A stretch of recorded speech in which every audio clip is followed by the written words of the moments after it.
Hey everyone, I hope you're having a great day. Thanks so much to everybody who has tuned into the vlog episode so far. This is episode number 3. I'm going to be going over a couple things that I got questions about from my last video from first trimester. And today I'm going to be talking mainly about second trimester and how that's gone so far. I am 35 weeks and 2 days today. So the countdown has really started. We can kind of go anytime between 37 and 42 weeks. So things are getting really exciting. We're trying to make sure that we're all ready and prepared because at this point kind of anything can happen. So I got a couple questions last time, so I'm going to go back and talk a little bit about some stuff that happened in first trimester that I missed in the first video, and then we'll move on to second today. So in first trimester, as some of you guys know, I am a personal trainer and fascial stretch therapist, so I workout and fitness and healthy lifestyle are a very big part of my life.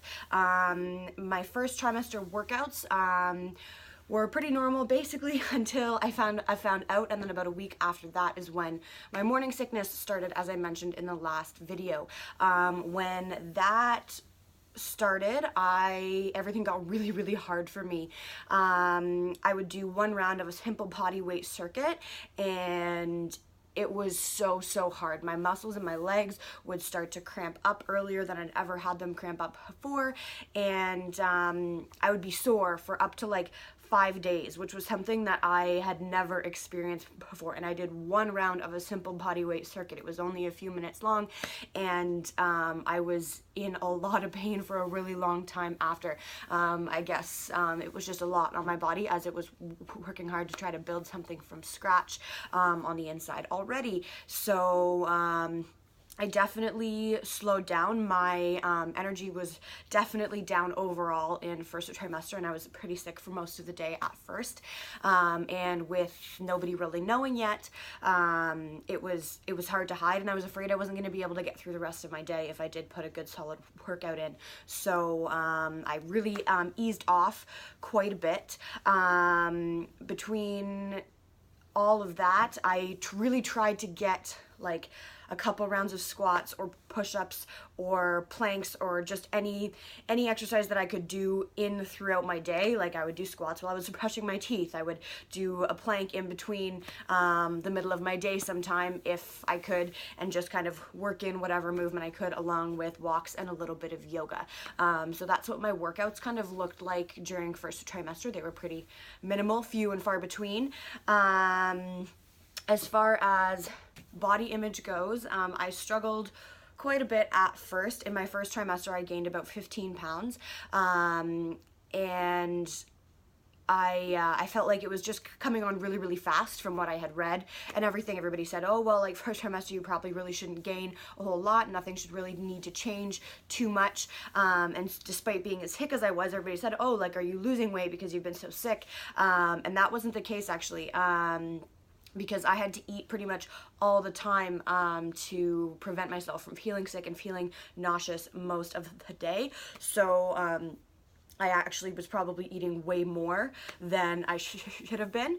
I was eating pretty well most of the time, except for when I was really sick. My go-to meals were fast food breakfast sandwiches. They were heavy and fatty, and they sat in my stomach, which helped me feel good for a lot longer. When my stomach got empty, that's when I really felt bad. So that was something that may have contributed to a little bit of the weight gain in combination with the decreased workouts. I do have to remind myself constantly that I was a little bit under my ideal weight when I first got pregnant. I was about 114 pounds, and normally I like to sit between 120 and 125. So that first 15 pounds that I gained was kind of me getting up to what my goal weight was. My goal weight was to gain some muscle mass and get up to about 130 with a body shape and some musculature that I liked. So sometimes I tell myself my first trimester pregnancy was just helping me get to my goal in a way that maybe wasn't the healthiest and not the ideal body composition that I was initially looking for, but all the same, we got there. So does that mean that first 15 pounds doesn't count? I don't know really. As I said, I had a hard time with the weight gain at first, but especially until I started to actually look pregnant partway through my second trimester. But since then, I've just kind of surrendered and said, hey, you know what? My body's going to do what it needs to do. It's going to hold on to whatever it needs to, so that it feels like it can hold on to and sustain this pregnancy. And so my mindset about the whole thing has continuously improved as the pregnancy has gone forward. Other changes in first trimester include gas. Oh my goodness, the gas that I had was absolutely lethal. I did some reading, and apparently that's pretty normal early on, along with frequent pee breaks all the time, but I swear I could almost suffocate my poor husband Gary. It was yes, quite bad at first. It did improve a little bit later on through the second trimester, but yeah, at first there, as my body was kind of dealing with all those changes at first, it was pretty bad. It didn't really seem to matter what I ate, although that fast food and stuff probably didn't help a ton. My back did hurt a little by the end of first trimester, but that did improve a little bit through second, as long as I stayed conscious of my core activation. So as long as I held my belly up and in and kept my pelvis tilted, things felt a lot better for me. If I let my pelvic tilt go back, then it put a lot more pressure on my back. So on to second trimester. My second trimester of sickness, when everybody told me it would improve, I was still sick pretty much daily. First thing in the morning, like I would wake up and within my first 10 minutes I would go and be sick, and then the rest of my day could be pretty much normal provided I ate regularly enough. So it was definitely easier to handle because I knew what to expect. It was the same every day, and the rest of the day was pretty much normal. It did affect my energy level and stuff a little bit, but that being said, second trimester, that was one thing that did improve. My energy level did start to go up again, and I started to feel a lot better. So I did more workouts. Things got a little bit more normal that way, unless I had a really bad sleep or something the night before. I had a break from morning sickness for a few days when we went to San Diego, and that's kind of where I realized that sleep, sun, stress of daily life, all of those things really affected how I felt and how the morning sickness was. We were there for about 5 days or so, and I felt much better. It's crazy what the sun and ocean air can do for you for a few days, and then as soon as I came back, that first day back, I was sick as a dog again. So that was a little bit unfortunate. At about 20 weeks, I started to have a break and have like a couple days here and there where I wouldn't be sick, and so that was always nice. It was just kind of like 3 or 4 days a week instead of every single day, so it was continuously improving. And then at about 26 weeks, that's when things really kind of stopped, and since then I've been a little bit sick here and there, just the odd day every couple of weeks, depending on, again, sleep, stress, and other factors that play a part to that. So that's been a lot nicer to deal with. As far as movement goes, I've been feeling little flutters since about 16 weeks or so. At first, I didn't really know what I was feeling. I didn't realize that that was kind of the movement I had been feeling until a little bit later, when I knew for sure. I was like, okay, that's definitely the baby moving. And so I was like, okay, well then what I felt back then, which I wasn't sure was like gas bubbles or just intestinal movement or whatever, I realized that, okay, yeah, like I've been feeling it for quite a bit longer than I initially thought. At about 22 weeks is when people could feel it from the outside, so you could just start to feel little pokes. My friend who did a Reiki treatment on me at about 22 weeks was the first one to be able to feel that. So I don't know if the baby was responding to some of the energy shifts or whatever that was going on, but that was pretty cool. And then about 2 days later, both my dad and my husband Gary were able to feel it on the outside as well. And then shortly after that is when you could really start to see it from the outside. From about 25 weeks, you could really start to see movement and pokes and, like, I don't know, like feet or elbows or whatever the pointy parts were that were sticking out a little bit. So that got really cool and definitely made things way more exciting and tangible. And I was looking quite pregnant at that point as well, so that definitely helped with the mindset of everything else. Every ultrasound that we had made it a little bit more real for us as well, because we could see the baby in there and see the movement and everything going on. That being said, we did have a couple ultrasounds. We had an extra one, more than normal. Apparently at about 11, at my initial ultrasound at about 11 weeks, once my midwives finally got the report back from that, I was about 15 weeks, I believe, and there were a couple things that they weren't so sure about. In the report, the tech had or the doctor, whoever makes the report, had included that it looked like there may be an intestinal perforation, so some intestines that were sticking out of the baby's body and hadn't quite closed into its abdomen as of yet, and so we went for an emergency ultrasound right before we went to San Diego at London X-Ray Associates, which is a fantastic place. I highly recommend it. That's probably where I'm going to go for any future ultrasounds or imaging that I need, because they were so fantastic. There we went, I think that was about 15 to 17 weeks or so is when we went for that one. And what was really great about that place is the doctor brings you in and goes over the report with you immediately, like 5 minutes after your ultrasound, and then it gets sent off to your doctor or your midwife or whatever else, so you get to know what's going on first. Whereas other places, you have to wait until your report gets sent off to your doctor or your midwife, and they can interpret it for you and let you know what's going on. So there's a little bit more time in between. So it was really nice to just hear that everything was looking really good. And then so I had my next ultrasound, my 20-week ultrasound, the full anatomy scan to make sure everything was okay, a few weeks later, and everything looked great. They said everything was moving well, everything was symmetrical, amniotic fluid was all there, all the check boxes were looking good, so we could go forward. And we chose to not find out the gender, so we're keeping that a surprise. We still don't know. We have our hunches, but we're not sure, so that's going to be a pretty exciting surprise when the day arrives. By about 28 weeks, the baby's head was already down, and it hasn't moved since then, so everything has been looking good as far as that goes.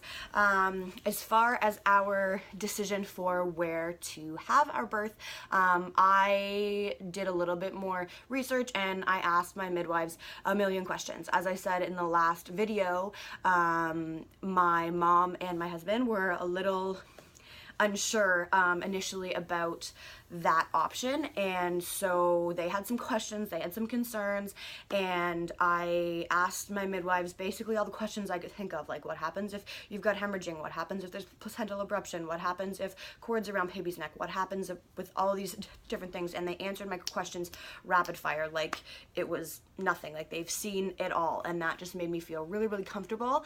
We also talked about emergency situations and if and when we would need to transfer into the hospital. And the way everything was discussed, and from everything I've heard and read about with midwives, is they usually transfer in as a precaution. It they don't usually transfer in, like wait to transfer in until it's an emergency situation. They're like, okay, well, things aren't looking so great, or something's not looking quite normal, so we're just going to transfer in just to make sure. And then they transfer in, and usually everything goes completely fine. The most common reasons for them to transfer in are lack of progression, so just needing a little help to get things moving, and pain control. So hopefully I'll be able to tough it out, because we have decided to try for the home birth, so we've been getting everything ready for that. As I said, have had a lot of time spent in the hospital over the last several years due to my car accident and just the anxiety level and everything that I have when I walk in. I don't feel like it's going to help to facilitate me having a good mindset to get this baby out. I feel kind of like I tense up, and in order to get this baby out, things need to be nice and relaxed, and be able to let things go and be in a good place to be able to do that. So I feel like home is definitely going to be a better option for me there, and I feel completely comfortable with knowing that the midwives kind of know what to look for, and will take really, really good care of me and advise me if at any time that we should be transferring in. If we get closer to the end and I think baby's going to be a little bit too big, or we're going to need some intervention of some sort, we can decide to transfer in at any time. Same with during the process. If I decide, okay, you know what, like I can't handle the pain, like I want some drugs, or I want the epidural, or whatever else, provided it's not too late at that point, we can transfer in, and I can have that as well. So that's been our plan so far. However, telling people about that had been a little interesting. Like, you get all sorts of reactions, and people tend to tell you the worst possible story that they've ever heard, or tell you about the really bad experiences that they know about other people, whether it had been a home birth or a hospital birth or what have you. And I'm really, really thankful that I've found the Doing It at Home podcast. It is a wonderful podcast done by a couple who live in Georgia, and they did a home birth, and they bring people on and talk about birth stories and all sorts of different options, different ways that everything can happen. And every time I listen to one, it makes me feel just a little bit more empowered, knowing that, okay, this is a way that something could go. And so I just get calmer and calmer, being like, okay, like it could go one of many different ways, and no matter what, I'm going to be able to handle it, and the people who are taking care of me are going to know what to do in order to make sure that everybody is safe and happy and healthy. So I do have that kind of ideal plan in place, but if it doesn't happen, I am very flexible. I'm ready to go with the flow. This little dictator in here is going to determine how everything happens anyways. So I'm just kind of surrendering to the process, and whatever needs to happen is going to happen. I'm not willing to sacrifice the safety of myself or my baby. So if we end up needing to transfer in or make any changes to the plan, I'm completely open to whatever needs to happen. I'm just trying to create an ideal space for me to be able to do the best job that I can do. So that being said, I'm also planning for a water birth. I'm planning to bring the pool into the house. Ever since I got pregnant, when we went to San Diego, when we went to Miami, I feel the best in the water. Just helps to take some pressure off. Makes me feel really, really light. I've always felt at peace in the water. So hopefully that helps to facilitate things.